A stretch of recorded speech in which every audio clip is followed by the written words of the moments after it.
Protests around the nation and Commonwealth over Confederate statues and symbols continue. A local university is looking at its own history. Washington and Lee University in Lexington is named after arguably one of the most famous Confederate figures.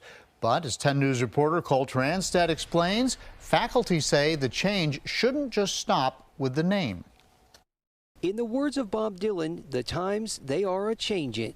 Washington and Lee is no stranger to change. Removal of flags from the chapel and renaming of some buildings and things of that nature. But Associate Economics Professor James Casey says George Floyd's death got people wondering if change needs to happen faster. That's where the petition by faculty members to rename the university to no longer include the last name of the commander of the Confederacy comes in. So as a faculty, we just recognize that we're one voice, and we know that if we approach our administrators and the Board of Trustees respectfully and intelligently, that we will be heard. Exactly what the petition will say and how the process will work is still being developed, but the goal is to get the petition to the university's Board of Trustees soon. In order for the name change to be worthwhile, though, Casey says other changes also need to happen. We have a list right now of 5 actionable items that we're debating. Because they're still being debated, he didn't want to talk about them. I'm glad they're having a conversation about it, and it ought to be a constant conversation. Like Casey, alumni Doug Harwood hopes a name change won't overshadow bigger cultural issues at the university that he says need to be addressed. It's going to take a long time to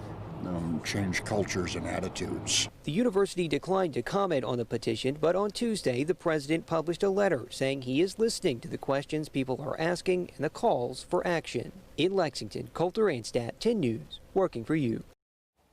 And we have the link to the president's letter on our website at WSLS.com.